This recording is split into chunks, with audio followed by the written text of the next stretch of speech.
Season ಮುಗಿಯೋದ್ರೊಳಗಾಗಿ ಒಮ್ಮೆ ಈ ರೀತಿ ಮಾವಿನಕಾಯಿ ಮೆಂತ್ಯ ಚಿತ್ರಾನ್ನ ಮಾಡಿ ನೋಡ್ರಿ. ಮೆಂತ್ಯ ಕಾಳು ಹಾಕಿರೋದ್ರಿಂದ ಘಮನೂ ಚಲೋ ಅನಿಸ್ತೈತಿ ಮತ್ತು ಟೇಸ್ಟು ಸ್ವಲ್ಪ ಚೇಂಜ್ ಅನಿಸ್ತೈತಿ. ಮಾಮೂಲಿ ಚಿತ್ರಾನ್ನದಕ್ಕಿಂತ ಇದು ಬಹಳ ವಿಭಿನ್ನವಾದಂತಹ ರುಚಿ ಕೊಡ್ತೈತಿ. ನಮಸ್ಕಾರ ಫ್ರೆಂಡ್ಸ್, ಉತ್ತರ ಕರ್ನಾಟಕದ ಅಡುಗೆಗಳ ಚಾನಲ್ಗೆ ನಿಮಗೆಲ್ಲ ಸ್ವಾಗತ. ಮೊದಲಿಗೆ ನಾನು ಇಲ್ಲಿ ಒಂದು ತೋತಾಪುರಿ ಮಾವಿನಕಾಯಿನ ಒಂದು ಅರ್ಧ ಭಾಗದಷ್ಟು ತುರಿದಿಟ್ಕೊಳ್ತೀನಿ. ನಾನಿಲ್ಲಿ ಒಂದು ಲೋಟ ಅಕ್ಕಿಯಷ್ಟು ಅನ್ನನ ಮಾಡಿ ಉದುರಾಗಿ ಮಾಡಿಕೊಂಡು ಅದನ್ನ ಸ್ವಲ್ಪ ತಟ್ಟಿಗೆ ಆರ ಹಾಕೀನಿ. ಅಂದ್ರೆ ಸ್ವಲ್ಪ ತಣ್ಣಗಾದ್ರೆ ಉದುರಾಗಿನೂ ಅನಿಸ್ತೈತಿ, ಕಲಸೋದಕ್ಕೆ ಚಲೋ ಅನಿಸ್ತೈತಿ. ಈಗ ಒಂದು ಅರ್ಧದಷ್ಟು ಮಾವಿನಕಾಯಿನ ತುರಿದಿಟ್ಕೊಂಡಿರೋದನ್ನು ಒಂದು ಸೈಡ್ ಎತ್ತಿಟ್ಕೊಳ್ರಿ. ಒಂದು ಮಸಾಲೆನ ರೆಡಿ ಮಾಡ್ಕೋಬೇಕಾಗ್ತೈತಿ. ಇದಕ್ಕೆ ಮೆಂತ್ಯ ಕಾಳು, ಇದಕ್ಕೆ ವಿಶೇಷವಾಗಿ ಹಾಕುವಂಥದ್ದು ಮಾವಿನಕಾಯಿ ಮತ್ತು ಮೆಂತ್ಯ ಕಾಳನ್ನು ಮೇನ್ ಇಂಪಾರ್ಟೆಂಟು. ಒಂದು ಅರ್ಧ ಚಮಚದಷ್ಟು ಮೆಂತ್ಯ ಕಾಳನ್ನು ಹುರ್ಕೊಳ್ತೀನಿ. ಎಣ್ಣೆ ಹಾಕೋದೇನು ಬೇಡ, ಹಂಗೆ ಹುರ್ಕೊಳ್ರಿ. ಹುರಿದಿರುವಂತಹ ಮೆಂತ್ಯ ಕಾಳನ್ನು ಒಂದು ಜಾರಿಗೆ ಹಾಕ್ಕೊಳ್ರಿ. ಹಂಗೆ ಇದಕ್ಕೆ ಒಂಚೂರು ಸ್ಟವ್ ಆಫ್ ಮಾಡಿದ ಮೇಲೆ ಒಂದು ಚಮಚದಷ್ಟು ಜೀರಿಗೆನ ಹಾಕ್ಕೊಳ್ರಿ, ಸಾಕು. ಸ್ವಲ್ಪ ಬೆಚ್ಚಗಾದ್ರೆ ಸಾಕು, ಜಾಸ್ತಿ ಏನೂ ಬೇಡ, ಭಾಳ ಹುರ್ಕೊಳ್ಳೋದೇನು ಬೇಡ. ಜೀರಿಗೆ ಘಮ ಹೋಗ್ಬಿಡ್ತೈತಿ. ಹಿಂಗೆ ಸ್ವಲ್ಪ ಹಾಕ್ಕೊಂಡು ಹುರ್ಕೊಳ್ರಿ ಅಷ್ಟೇ. ಸ್ವಲ್ಪ ಬಿಸಿ ಅಷ್ಟು ಮಾಡಿಕೊಂಡ್ರೆ ಸಾಕು. ಒಂದು ಜಾರಿಗೆ ಮೆಂತ್ಯ ಕಾಳು ಮತ್ತು ಜೀರಿಗೆ ಹಾಕ್ಕೊಂಡೇನಿ. ಅದ್ರ ಜೊತೆಗೆ ನಾನು ಒಂದು ಚಮಚದಷ್ಟು ಹಸಿಮೆಣ್ಸಿನ್ಕಾಯಿ ಪೇಸ್ಟ್ ಹಾಕ್ಕೊಳ್ತೀನಿ. ನನ್ನ ಹತ್ರ ಮೊದಲು ಮಾಡಿರುವಂಥ ಪೇಸ್ಟ್ ಮೆಣಸಿನ್ಕಾಯಿ ಪೇಸ್ಟ್ ಇತ್ತು, ಅದಕ್ಕೆ ಅದನ್ನ ಹಾಕೀನಿ. ಇಲ್ಲಾಂದರೆ ನೀವು ಹಸಿಮೆಣ್ಸಿನ್ಕಾಯಿನೂ ಹಾಕ್ಕೋಬೋದು. ಸ್ವಲ್ಪ ತರಿಯಾಗಿ ಇದನ್ನ ರುಬ್ಕೊಳ್ರಿ, ನೀರು ಹಾಕೋದೇನು ಬೇಡ. ಈಗ ಅದಾದಮೇಲೆ ಒಂದು ಕಪ್ನಷ್ಟು ಕಾಯಿ ತುರಿ ಮತ್ತು ತುರಿದಿಟ್ಟಿರುವಂತಹ ಮಾವಿನಕಾಯಿನೂ ಅದನ್ನೂ ಹಾಕ್ಕೊಂಡು ಮತ್ತೊಮ್ಮೆ ತರಿಯಾಗಿ ರುಬ್ಕೊಳ್ರಿ. ನೀರು ಹಾಕೋದೇನು ಅವಶ್ಯ ಇಲ್ಲ. ಆ ಮಾವಿನಕಾಯಿ ಒಳಗಿನ ನೀರನ್ನ ಅದು ರುಬ್ಬೋವಾಗ ಅದು ನೀರು ಅಂತ ಬಿಟ್ಕೊಳ್ತೈತಿ, ಅಷ್ಟೇ ಸಾಕು. ನುಣ್ಣಗೆ ರುಬ್ಕೋಬೇಡ್ರಿ, ಸ್ವಲ್ಪ ತರಿಯಾಗಿ ರುಬ್ಕೊಳ್ರಿ. ಈಗ ರುಬ್ಬಿರುವಂತಹ ಒಂದು ಮಸಾಲೆ ರೆಡಿ ಆಯ್ತು. ಹಂಗೆ ಒಂದು ಒಗ್ಗರಣೆ ಮಾಡ್ಕೊಳ್ಳೋಣ. ಒಗ್ಗರಣೆಗೆ ಒಂದು 4 ಚಮಚದಷ್ಟು ಎಣ್ಣೆ ಹಾಕ್ಕೊಳ್ರಿ. ಎಣ್ಣೆ ಮತ್ತು ಒಂದು ಅರ್ಧ ಚಮಚದಷ್ಟು ಸಾಸಿವೆ ಮತ್ತು ಶೇಂಗಾ, ಒಂದು ಅರ್ಧ ಕಪ್ನಷ್ಟು ಶೇಂಗಾ ಹಾಕ್ಕೊಳ್ಬೇಕಾಗ್ತೈತಿ. ಒಂದು ಅರ್ಧ ಚಮಚದಷ್ಟು ಕಡಲೆಬೇಳೆ ಮತ್ತು ಉದ್ದಿನಬೇಳೆ. ಕಡಲೆಬೇಳೆ ಉದ್ದಿನಬೇಳೆ ಸ್ವಲ್ಪ ಹಾಕಾಕತ್ತೀನಿ, ಯಾಕಂದ್ರೆ ತಿನ್ನೋವಾಗ ಅದು ಕೆಲವೊಬ್ಬರಿಗೆ ಹಲ್ಲಿಗೆ ಸಿಕ್ಕೊಂಬಿಡ್ತಾವೆ ಅವು ಕಡಲೆಬೇಳೆ ಉದ್ದಿನಬೇಳೆ. ಅದಕ್ಕೆ ಸ್ವಲ್ಪ ಹಾಕೀನಿ. ನಮ್ಮ ಮನ್ಯಾಗ ಯಾರು ಅಷ್ಟು ಇಷ್ಟಪಟ್ಕೊಂಡು ತಿನ್ನಲ್ಲ.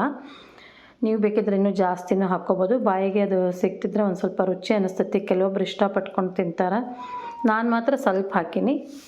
ಈಗ ಕಡಲೆಬೇಳೆನ ಸ್ವಲ್ಪ ಕೆಂಪಗಾಗಬೇಕು ಮತ್ತು ಶೇಂಗಾನೂ ಚೆಂದಾಗಿ ಹುರ್ಕೊಳ್ಬೇಕು. ಒಂದು ಸ್ವಲ್ಪ ಕರಿಬೇವಿನ ಸೊಪ್ಪು ಹಾಕ್ಕೊಳ್ತೀನಿ. ಆಮೇಲೆ ರುಬ್ಬಿಟ್ಕೊಂಡಿರುವ ಒಂದು ಮಸಾಲೆನ ಹಾಕ್ಕೊಳ್ರಿ. ಬೇಕಿದ್ರೆ ನೀವು ಖಾರಕ್ಕೆ ಒಂದು ಸ್ವಲ್ಪ ಜಾಸ್ತಿ ಖಾರ ಬೇಕಿದ್ರೆ ಒಂದು 2 ಒಣಮೆಣಸಿನ್ಕಾಯಿನೂ ಕೂಡ ಕಟ್ ಮಾಡಿ ಹಾಕ್ಕೋಬೋದು.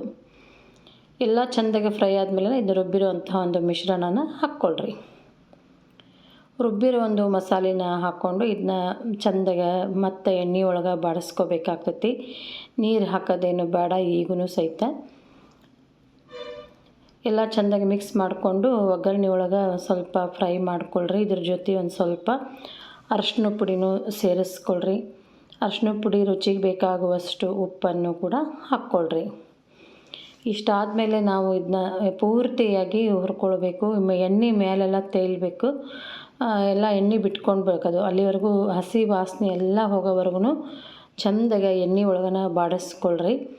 ಕಾಯಿ ತುರಿನೂ ಹಾಕಿರ್ತೀವಿ ಮತ್ತು ಮಾವಿನಕಾಯಿನೂ ಹಾಕಿರ್ತೀವಿ. ಅದು ಎಣ್ಣೆ ಒಳಗನ ಅದನ್ನ ಚೆಂದಾಗಿ ಹಸಿ ವಾಸನೆ ಹೋಗಿ ಎಲ್ಲ ಎಣ್ಣೆ ಬಿಟ್ಕೊಂಡು ಬರಬೇಕು. ಅಲ್ಲಿವರೆಗೂ ಇದನ್ನ ಒಗ್ಗರಣೆ ಒಳಗೆ ಸಣ್ಣ ಉರಿ ಒಳಗೆ ಬಾಡಿಸ್ಕೊಳ್ತಾನೆ ಇರ್ರಿ.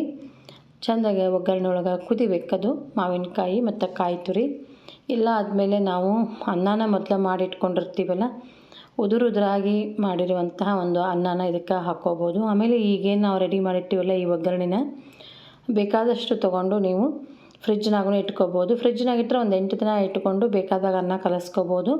ಹೊರಗಡೆ ಇಟ್ಟರೆ ಒಂದು 2 ದಿನ ಅಷ್ಟೇ ಸಾಕು, ಇಲ್ಲಾಂದ್ರೆ ಅದು ಕೆಟ್ಟು ಹೋಗ್ತೈತಿ. ಅನ್ನ ಉದುರಾಗಿ ಮಾಡಿರೋದು ಹಾಕ್ಕೊಂಡು ಒಂದು ಸ್ವಲ್ಪ ಮೇಲೆ ಕೊತ್ತಂಬರಿ ಸೊಪ್ಪನ್ನು ಹಾಕ್ಕೊಂಡು ಚೆಂದಾಗಿ ಮಿಕ್ಸ್ ಮಾಡ್ಕೊಳ್ತೀನಿ. ಭಾಳ ಹಗುರವಾಗಿನ ಮಿಕ್ಸ್ ಮಾಡ್ಕೊಳ್ರಿ, ಇಲ್ಲ ಅಂತಂದ್ರೆ ಮೆತ್ತಗಾಗ್ಬಿಡ್ತೈತಿ ಅನ್ನ. ಈಗ ಮೆಂತ್ಯಕಾಳು ಹಾಕಿರೋದ್ರಿಂದ ಈ ಘಮನೂ ರುಚಿ ಅಂತ ಅನಿಸ್ತೈತಿ. ನೀವು ಒಮ್ಮೆ ಹಿಂಗೆ ಟ್ರೈ ಮಾಡಿ ನೋಡಿರಿ. ಮಾವಿನಕಾಯಿ ಚಿತ್ರಾನ್ನ ಮಾಮೂಲಿಯಾಗಿ ಮಾಡೋದಕ್ಕಿಂತ ಈ ಥರ ಒಂದು ಮೆಂತ್ಯಕಾಳಿನ ಘಮ ಬರುವಾಗ ಅದು ರುಚಿನೇ ಬೇರೆ ಅನಿಸ್ತೈತಿ. ನಾನಿಲ್ಲಿ ತಿಂದು ನೋಡಿದಾಗ ಉಪ್ಪು ಕಡಿಮೆ ಅಂತ ಅನ್ನಿಸ್ತು, ಮತ್ತೊಂದು ಸ್ವಲ್ಪ ಉಪ್ಪು ಹಾಕಿದೆ. ಸರಿಯಾಗಿ ಮಿಕ್ಸ್ ಮಾಡ್ಕೊಂಡೇನಿ. ಅರಶಿನ ಪುಡಿ ಜಾಸ್ತಿ ಏನು ಹಾಕಿಲ್ಲ, ಅದಕ್ಕೆ ಕಲರ್ ಚಿತ್ರಾನ್ನದ ಕಲರ್ ಒಂದು ಸ್ವಲ್ಪ ಲೈಟಾಗೇ ಬಂದೈತಿ. ಆದರೆ ಟೇಸ್ಟ್ ಅಂತೂ ಪರ್ಫೆಕ್ಟ್ ಆಗಿರ್ತೈತಿ. ಹುಳಿ ಹುಳಿಯಾಗಿ ಖಾರವಾಗಿ ಭಾಳ ರುಚಿ ಅಂತ ಅನ್ನಿಸ್ತೈತಿ.